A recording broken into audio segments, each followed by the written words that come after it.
Greetings, friends, and Firebirds fans, and welcome to the Fire and Ice podcast, the official podcast of your Coachella Valley Firebirds of the American Hockey League. Coming to you from Palm Desert, California, a mere John Hayden right across away from the Birds' home ice of Acrisure Arena. I'm your host, Judd Spicer, along with this bi-monthly endeavor. Also, again, have the privilege and the pleasure of serving as your Firebirds insider. Those articles can be found online at cvfirebirds.com. Of course, that's your home for all things Firebirds, including but certainly not limited to tickets, roster, merchandise information. Also want to suggest that you download very handy CV Firebirds phone application. Great way to get tickets for all things Firebirds. And of course, anything happening at Acrisure Arena. For the sponsor of this program, big high fives go out to Desert Willow Golf Resort right here in sunny Palm Desert. I'm going to call it your putt-to-puck segue. Great way to tee up before a Firebirds game or any day that the Firebirds aren't here. Home to the Mountain View and Firecliff courses, respectively. Get your tee times online at desertwillow.com. Desert Willow should be added, just a mere 3.5 miles away from the Birds Barn of Acrisure Arena. All right, friends, joining me on this November 27 episode of the Fire and Ice podcast. And might I add, I hope all your Thanksgivings, by the way, we're now post-Thanksgiving. I hope all your Thanksgivings prove bountiful as we head into the holiday season. Joining me, probably not to discuss Thanksgiving, but to certainly talk about what's been happening with the Firebirds to date. It's a voice and an inflection, an excitable one, with which you've undoubtedly become familiar. He is the Firebirds Director of Broadcast and Communications. He is the voice of the CV Firebirds. Evan Pivnick going to join me, making his debut on the Fire and Ice podcast. Before we get to that chat with Evan, we're not just going to talk about what's been going on with the Birds on the ice, but talk about his own road, his own hockey path to date, how he made it to the American Hockey League.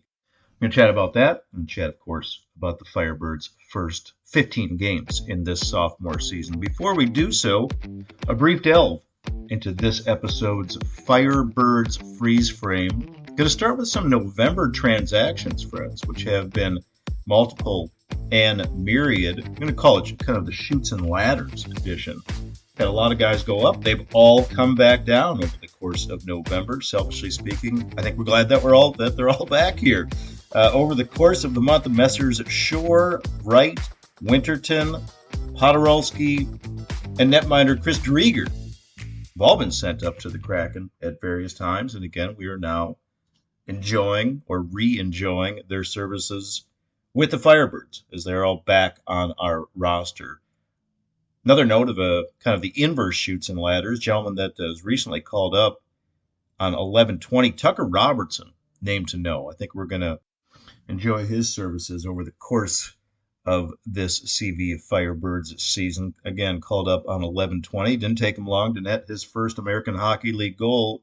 Did so 2 games later in the Birds' 4-2 victory over Bakersfield. Speaking of opposing teams, brief look at the schedule for your 9-6 Firebirds. That 9-6 record, by the way, at present, for now, it's still early. I mean, the season, 20% in the books, but I think we can still call it early. Haven't really delved into the meat of the AHL season. We're seventh place in the Pacific Division.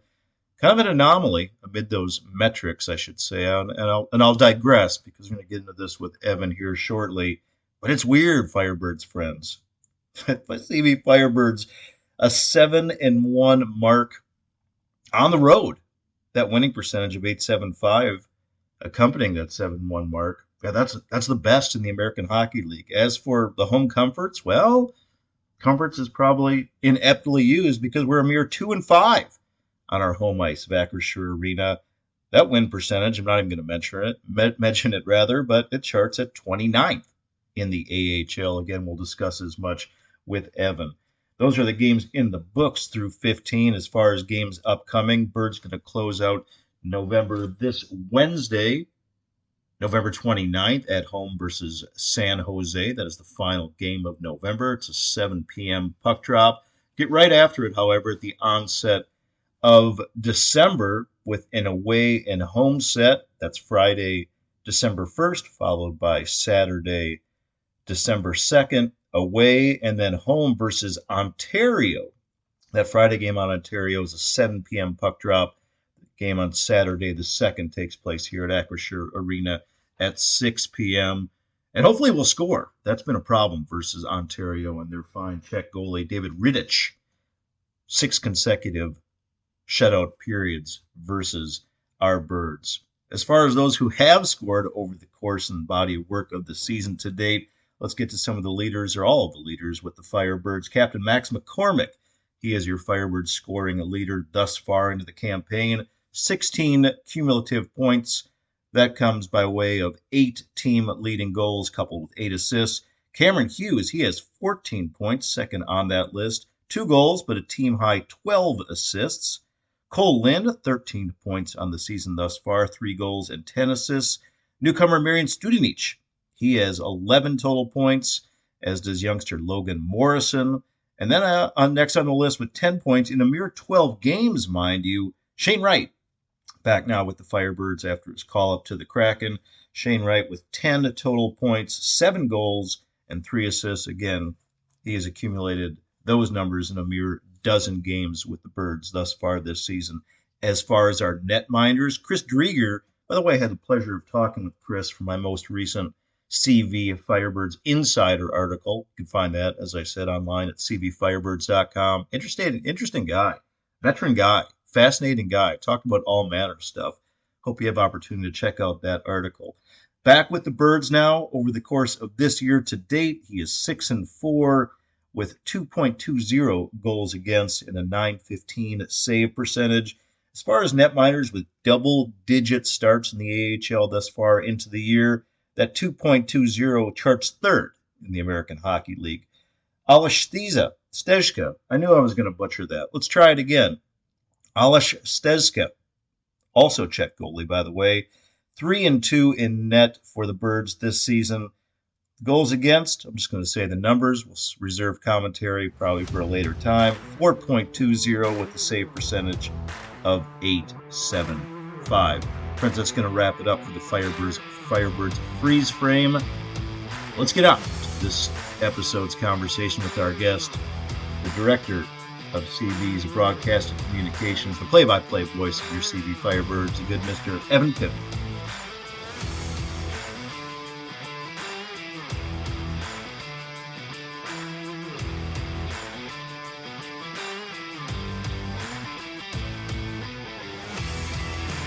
All right, Firebirds friends, as prefaced at the outset of this episode of Fire and Ice Podcast, presented by Desert Willow Golf Resort, my guest this episode is a native of Oceanside, New York, not Oceanside, California. Important clarification here, right from the get. Went to college at Bowling Green, same alma mater, by the way, as Firebirds head coach Dan Bilesma. Cut his teeth in the ECHL over 5 seasons with the Adirondack Thunder in various roles. Moving his way up the ladder, he has been your Firebirds director of broadcast and communications and a play-by-play voice since day one of our brief, I think I feel safe to say, very successful history of the CV Firebirds. Welcome Evan Pivnick to the Fire and Ice Podcast. Hello, Evan. Judd, how's it going, man? It's going well. Typically, you're helping me arrange these interviews, and now we flipped it. Might be a little meta to have the director of broadcast and communications actually on the show, but it was probably long overdue. I appreciate you making time to join, man. No problem. Yeah, it is a little meta. I know it's a little bit breaking the fourth wall, I think. But yeah, thanks for having me. Well, let's certainly break it down. We're going to get to the Evan Pivnick files. I think we're doing kind of last things first, because I feel as though we'll be kind of bearing the headline if we didn't jump right into the first 15 games of the Firebirds season to date. I kind of dangled this. I mentioned this a little bit, but the metric, the stat that really sticks out to me thus far, 15 games into the season, it's rather amazing, man. 7-1 record on the road, best in the American Hockey League for the Firebirds, and a mere 2-5 mark on the home ice of Acrisure Arena. That charts as the 29th, quote unquote, best winning percentage in the AHL. Again, we're just 15 games in. I've asked this to players and coach alike, and now several post-game press conferences. I pose the potentially same unanswerable question to you, Evan. How do we explain this? How do we explain that metric? Well, thank you for throwing me that unanswerable question. I don't think there is a way to really explain it. I think, it's one of those things where from the outside looking in, it's a stat that sticks out.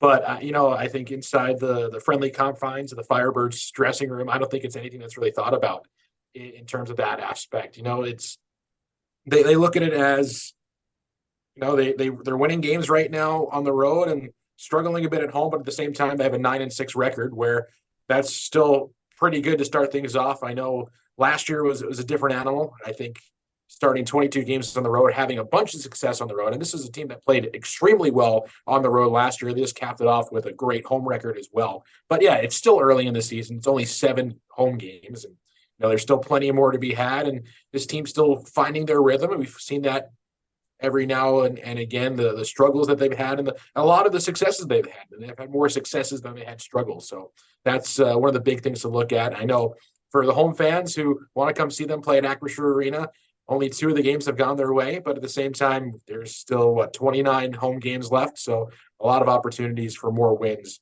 on home ice and get back to being a dominant home ice team. As you said, just the 7 home games to date. Last year in the regular season, they lost just 7 times in regulation for home games. But hey, it feels like all the ingredients are there. We've got so many of the same players. We've got the same coaching staff, front office the same. Your voice is there. Birds are averaging 8,700 basically per home contest, which is like kind of tied with Hershey for second in the American Hockey League. All these ingredients are there. Fuego is there making noise, but 2-5.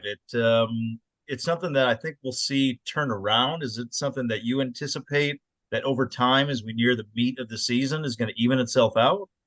Yeah, there's been only one real home stretch so far this year in terms of 3 games in a row at home. And the Firebirds won 1 out of the 2 of them.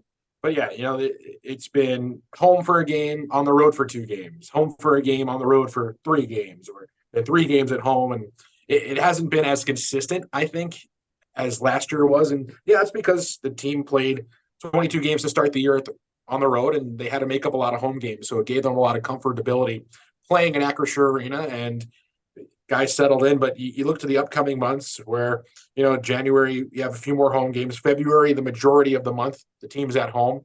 There are only, I think, 2 road games in the whole month of February. So there's plenty of time for the Firebirds to find home cooking and getting to that groove of the routines of being at home and playing on home ice.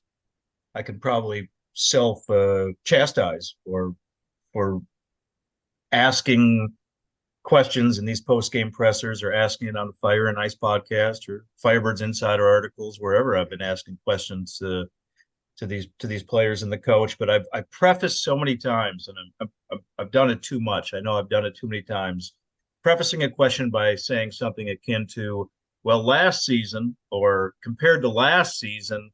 I've asked way too many questions with that as my lead, but it's hard not to.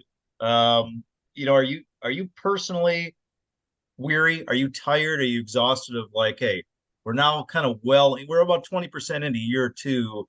Have you grown tired of compare and contrast what happened in the magical inaugural year? I don't know if it's tired, because I'm glad that last year happened. I'm glad it happened for our fan base, our organization, and the players involved, and all the staff. I'm glad that occurred, because it was just such a special year. But every year is so different, and I know the expectations are so high from every single perspective that a fan walked into the building last year, and we want to hold everyone to that expectation. We want to hold our players to that expectation, our staff, or everything that goes on in the building. But at the same time, it's a new year. There are new faces on this team. If everything was going to be the same, then we wouldn't worry about a whole lot going into this year, because we know that success last year, even though we didn't win the whole thing. But yeah, there's a lot of comparisons, but at the same time, it's, we're 15 games into our second year, and that's kind of where we're focused at right now. It's year two. It's still plenty of time for us to write our story. It's still such a young franchise. And there's still so much more to learn about the team, especially this year's team, to learn about the franchise and see where the franchise is going to go. Acrisure Arena is not even a year old yet. It turns a year, I think, December 14th. So still a lot of chapters to be written in this season alone. So if we could flip the page, that'd be great. But I know last year was such a special year, and it made everyone a Firebirds fan who still is a Firebirds fan. So we obviously appreciate that. Last year's story, and now there it is. See, I just did it again. But it not only did it write itself in many ways, but there were chapters penned that were incalculable, that were unthinkable. For the narrative that you referenced in year two, do you see some of these seeds of the story being told in a different and compelling way? And if so, what are those storylines that you see maybe starting to come together a little bit? Well, one of the things I think we've seen already this year is the impact of the younger players in the Kraken organization, which last year is the Kraken's second year in the National Hockey League, and that leaves a very small draft pool for them to choose from. Now, another year, players have gotten older, and we're starting to see our first real look at prospects and using the AHL as a development league fully now for the Seattle Kraken. There's Logan Morrison, Jacob Melanson, guys in that vein who have played very well this year. Ryan Winterton, who got a shot at the NHL already, he has 3 games under his belt, and has played less than 20 pro games. So we're starting to see that, and I think that is something that fans will get to see, and it's really cool because you had the story last year of Ty Cartier, who was an undrafted free agent, was signed to the Kraken as a kind of a prove us right sort of thing, and he did that. And he became a success story, and now we get to see other success stories blossom because of the opportunity to get down here with the Firebirds and with this coaching staff. And I think that's going to be the biggest story of the year. Hopefully it's going another long run and a good chance for a Calder Cup, but big picture from what the Kraken want to see, they're doing things right. And this is, as I mentioned, a development league where we're going to see guys develop. And the way they develop is they work on their game here and end up in the National Hockey League, where they get to play some games. And we've seen plenty of guys go up already. We've seen 2 guys who made their NHL debut in the regular season this year. Joey Decord worked on his game last year, and now he's pretty much the 1B for the Seattle Kraken in terms of their goaltending. Shane Wright gets looks. Andrew Podorowski's back up with Seattle right now. So something's going right here, and I think that's the narrative, that we do things the right way. We develop players the right way, and hopefully that translates into us winning and doing everything on the ice as well. For your mention of Andrew Podorowski is kind of a not necessarily an on-show or in-show correction, but an update in the time between recording the introduction to this episode and speaking with you. I had mentioned previously Andrew Podorowski was now back with the Firebirds, but he is now within the slight window of time between these 2 recordings. He's been called back up. So good for Potsy, called back up to the Kraken. He is among 1, 2, 3, 4, 5 of the chutes and ladders that have gone back and forth. I think you mentioned the rest of the gentlemen of all shapes and sizes, positions and ages.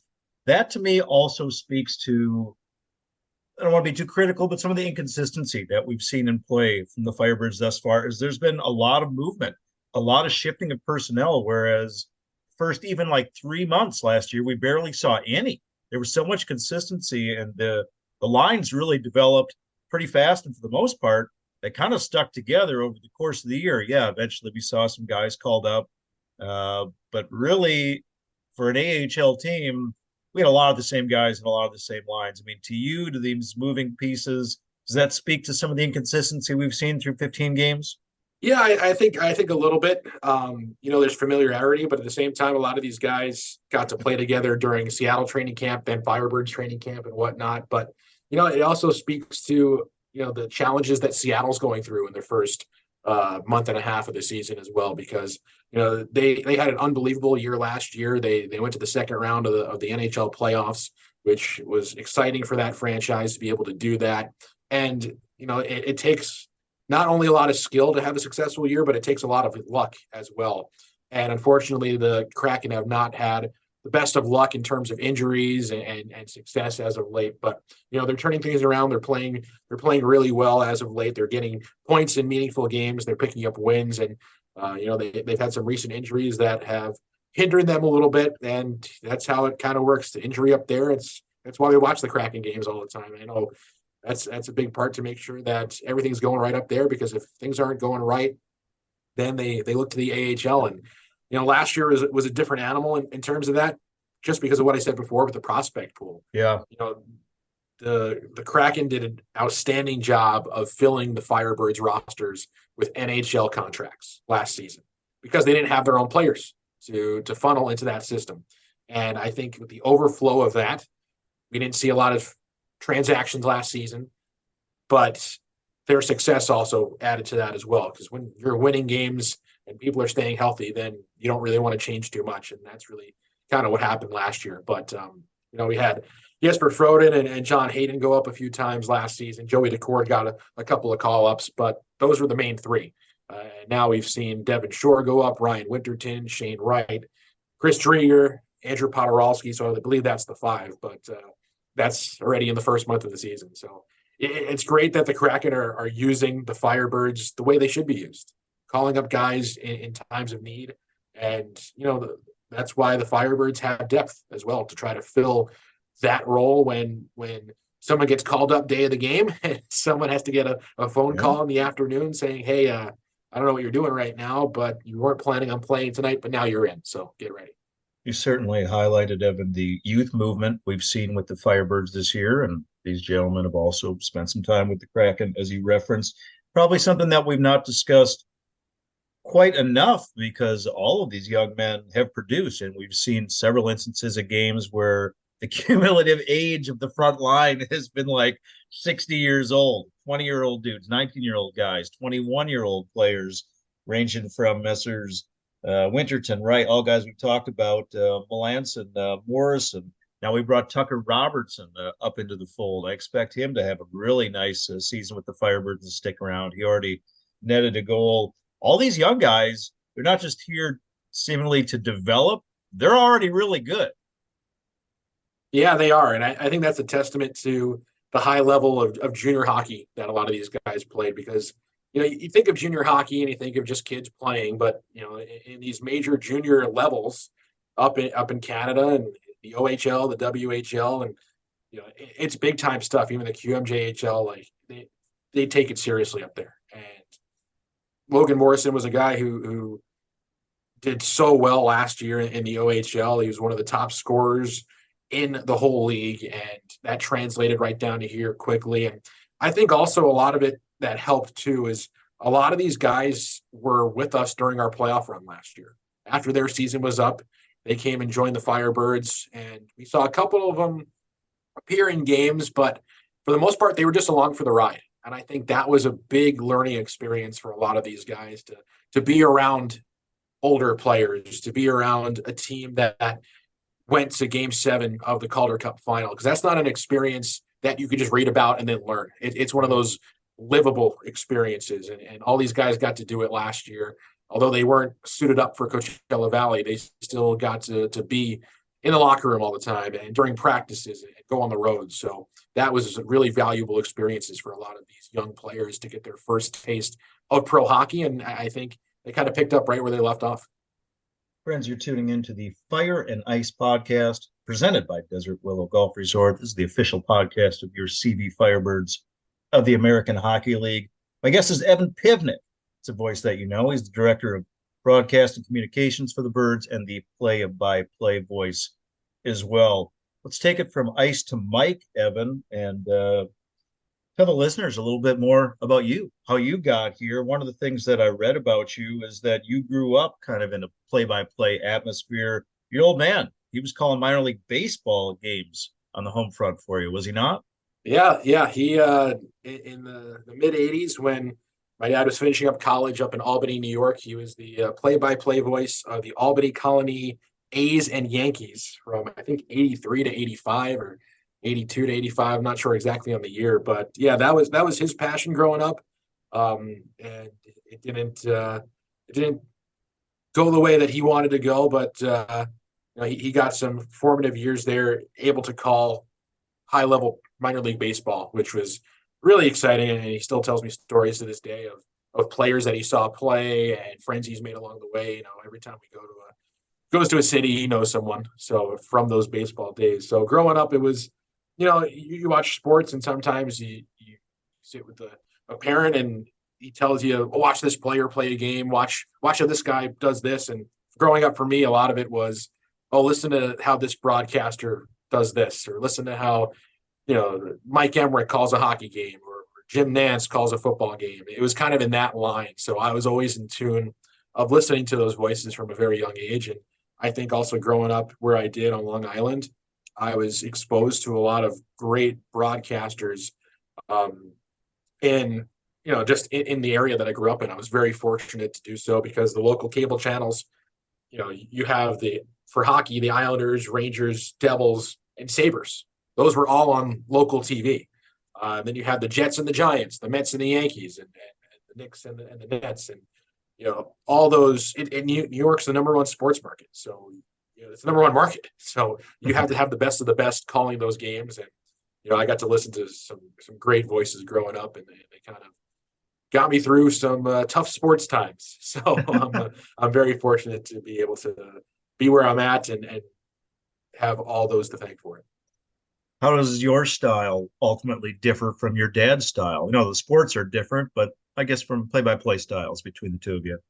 I haven't. It's funny. We used to go to games and stuff, and we would like do play-by-play with each other and stuff like that. But I don't think I've heard him call a game in quite a long time. And I know baseball is way different than hockey is. Baseball, I think, is way harder than hockey is to call. And I know hockey's fast paced and hockey is, hard hitting and there's so much going on. But baseball, when everyone comes up to me and people say it all the time, I don't know how you do it. I don't know how these baseball guys do it. Especially, I think the best thing for baseball broadcasters is the pitch clock because now they have less time to fill. Baseball, you have a pitch and then you have about 30 to 40 seconds to talk about something, especially on the radio. So I give radio broadcasters in baseball all the credit in the world, and that's a lot of games to do as well. So they have 162 games to work with and fill about 4 hours on the air and about 2.5 minutes of actual action. And I love baseball. I love listening to it on the radio. So I give those guys a ton of credit. You referenced the great Doc Emmerich. I remember you and I talked about this the first time that we met, or at least the first time that we played golf back when you were at Bowling Green. I think it was the arena's 50th anniversary. You had opportunity with a fellow alum, not just Dan Bilesma, but alumnus Doc Emmerich, to call a game together. One of the things that I read about that experience, and you got some nice attention for that, deservedly so, for that super unique opportunity. But what stuck out to me most wasn't necessarily the game or the call itself, Evan, but was rather your observations of watching what he did before the game, watching what he did off the ice. And a phrase that really jumped out to me was how he obtained extra information.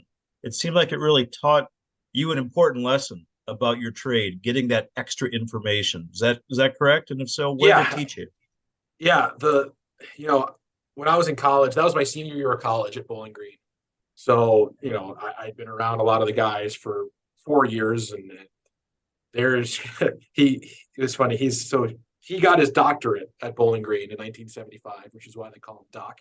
So, he came back for that 50th anniversary game, and we got to do the game together. He did color for me for the first and third, and did play-by-play for the second, which was really cool. But during morning skate that day, he wanted to go in and go around the locker room and talk to the players. So, we let him do that, and he was sitting down having like meaningful conversations with probably 75% of our roster, which was really cool. And he started talking about, he went up to one of our players, Mitch McLean, who actually plays for the Calgary Wranglers. Good buddy of mine, went to school with him. He sat down with Doc Emmerich sat right next to him in the locker room and started talking to him. He goes, you're from Brainerd, Minnesota. Do Yeah. you know this guy? It's like, Mitch is like, yeah, that guy was my coach when I was 8. And like the fact that Mike Emmerich, again, this is a game that he took off of NBC Sports that day to do this game as just for fun. And NBC let him do it. And he's doing all this research for a hockey game that's going to be on college radio. And he did all this preparation and all this research on these players. I was just astounded that he knew stuff about guys that I know. I knew guys for 4 years, and he knew more about them just by, I don't know how he does his research, but a lot of it's just by talking. And he had really meaningful conversations, and they weren't so much interviews. It was just more, we have this mutual friend. What was this like? What was it like growing up in Brainerd, Minnesota? So and so lived there too, right? Did you know him? It was all these little connections that he made that I think also helped players open up a little bit more. And I think our guys too were like, yeah, I'll talk to Mike Emmerich. Like, no big deal. And it's something that I gather through your time in the ECHL and now a year and a half into the American Hockey League that you've used that tool. You've used that lesson and attempted to create your own conversation, relationships, things like that with players, correct? Yeah, you have to, because people don't want to hear stats over and over again.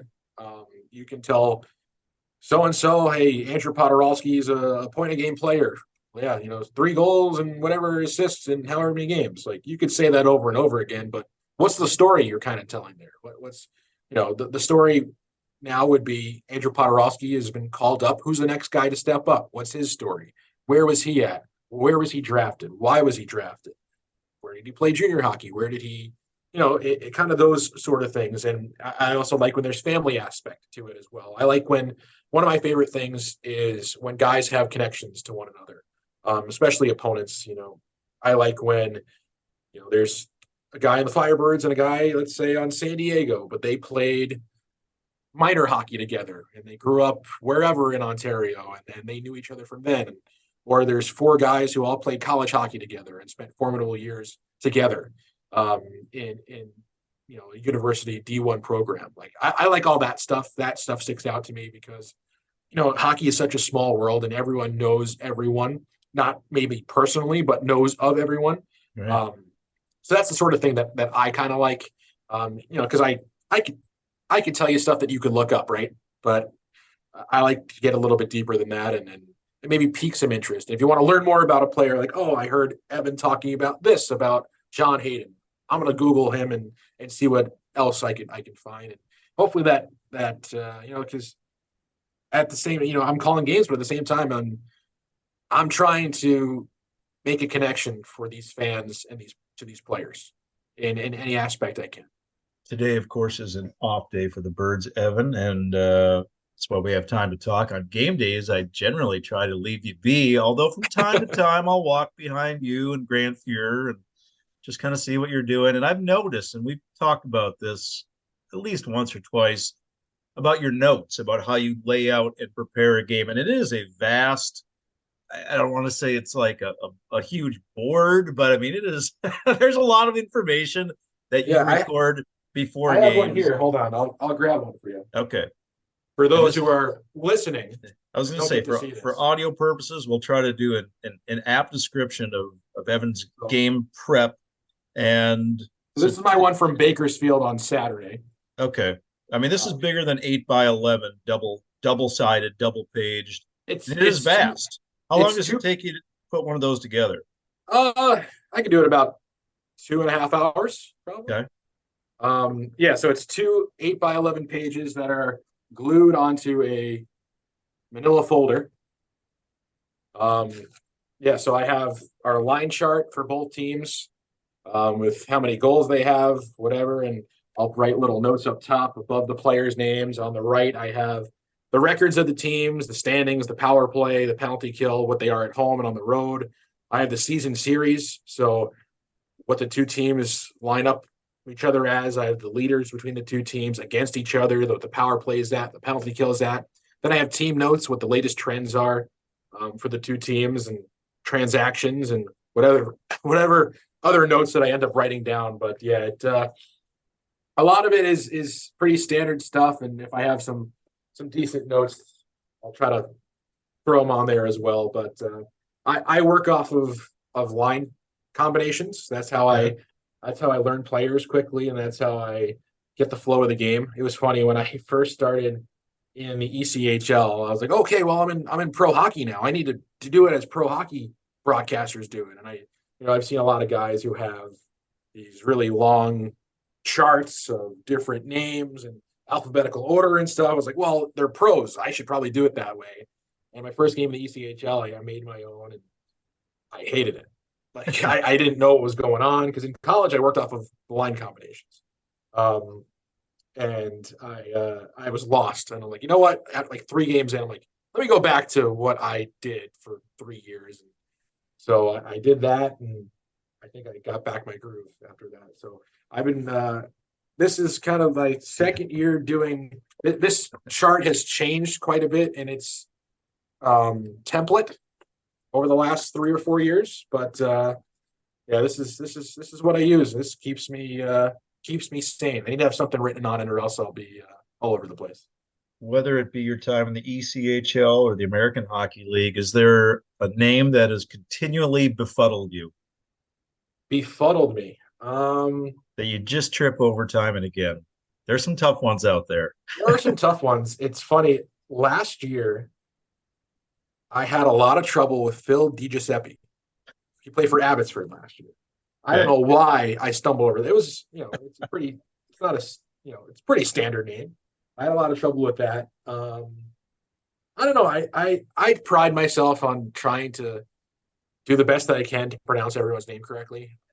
I learned from a very young age, especially in college, the people that are listening to the games, mainly in college, a lot of the times you have your fans, but a lot of them are the parents and the families of these players. So, I want to do my best to make sure I'm pronouncing the name correctly. If I don't know how to pronounce a player's name, I go on YouTube and I try to find either an old highlight or I try to find a video of them being interviewed where they say their names themselves. And if I can't do that, then I watch as many highlights as I can and see what the overall consensus is on how to pronounce the player's name. But yeah, there's no one who's really given me a lot of trouble, luckily, yet. San Jose last year, they had a lot of different fun names. And I think I was watching, I think the Kraken were playing the Sharks the other day. And a lot of those guys who played in the Barracuda last year are on San Jose. Yeah. And John Forsland, the TV broadcaster for the Kraken, said something along the lines of the all pronunciation team for San Jose. I'm like, yep, I remember that last year. And I think their whole defensive six were kind of all over the place in pronunciation. A couple more quick hitters with Evan Pivnick before we let him go and get back to work today. We talked about how much preparation you do. I've seen it in person. I know that you get there very early on game days and you do a whole day of work even before the game starts. We discussed your preparation chart. Have you ever had an instance, Evan, where you got sick, you had a flat tire, something happened, and you did not have those hours of pregame preparation, and you had to rush to the game, and you got in front of the mic 6 minutes before puck drop? Funny enough, in the ECHL, we had some pretty crazy travel sometimes. For instance, we would play 3-and-3s. So you play Friday, Saturday, Sunday, which some teams in the AHL still do, but here in the Pacific Division, we don't have to do that, which is very nice. I'm very grateful we don't have to do those anymore. Because a lot of them involve travel. And a lot of times in the ECHL, they didn't realize how far some cities are from others. So a lot of times we play Friday night in Adirondack, which is just north of Albany, New York. Or we play in Reading, Pennsylvania, which is 5.5 hours from Adirondack Friday night. We play at home Saturday night. Then we play Brampton, Ontario on Sunday. Brampton was 7.5 hours with a border stop.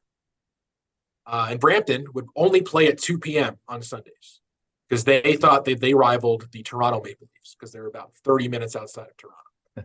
So we had to bus, and we'd play Brampton on Saturday night at home, and we basically race each other back to Brampton to play a Sunday afternoon at 2 p.m. There were numerous times where we got into Brampton at 9 o'clock, 10 o'clock in the morning because of weather and whatnot. Because it's the middle of winter in upstate New York. Like you're gonna hit some traffic and some rough stuff up there. So there have been situations where it's a 2 o'clock game. We got it at 10 o'clock. I got a 30-minute nap in, and warm-ups are just basically touch the ice for the guys and get off the ice. That leaves me with a little preparation, but at the same time, if I need to do it, I gotta do what I gotta do. And I don't have excuses for if I don't, if I sound off that day or I don't sound as prepared. But luckily for now in the AHL and when I was in the ECHL, we saw teams a lot. There was a couple years ago in the ECHL where Adirondack played the Maine Mariners 18 times. Oh, man. So I could have done that blindfolded at that point. Just a matter of notes and stuff like that. But yeah, and I think once the game starts too, the narrative sort of writes itself, which is one thing I was talking about baseball and hockey, how they compare to broadcasting styles. Hockey writes itself quicker than baseball does throughout a game. So you can kind of talk about what happened previously in the game and where the game is going to go and where do you think the game is going to go and what's kind of propelling the game to go that way. Where in baseball, you have to wait a couple hours to see where maybe the game might end up. But I could do it with very little to no preparation. I don't want to do it with very little to no preparation. I like having time to go out and do it. I'm very thankful for the AHL website a lot of times and their media site to help me get through and the game notes too. That all helps. And we're going to wrap it up with that one, let you get back to the workday. And, well, you've got some time to prepare for the next Firebirds home game. Again, it's Wednesday, 29th at home against San Jose before the double dip away, and then at home, the I-10 rival Ontario on December 1st and 2nd, respectively. Pleasure working with you. Pleasure visiting with you. Look forward to many great calls to come across the CV Firebirds sophomore season. Evan Pivnick, appreciate your time, man. Thanks, Jed. Appreciate it, Mal. I'll talk to you soon. Sir.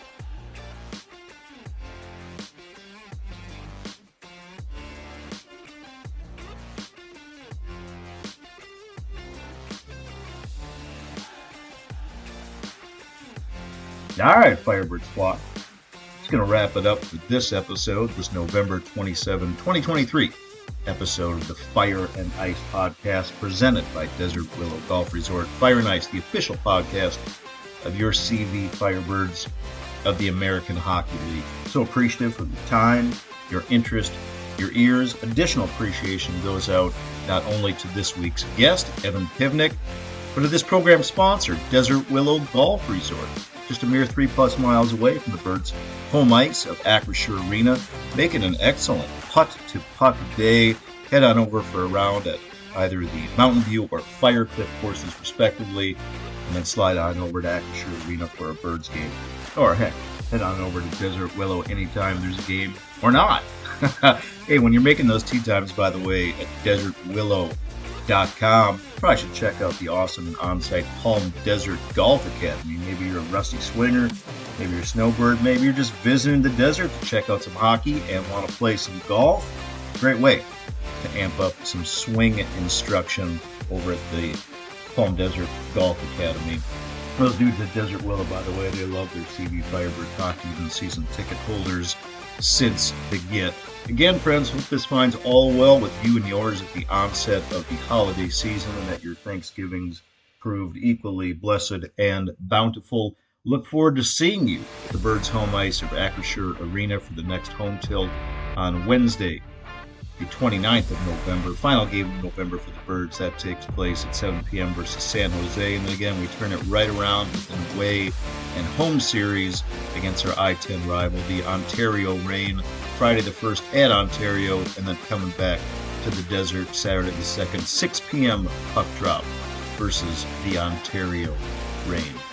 Thanks again, everybody, for tuning in. And remember, as always, one valley, one team, rising together.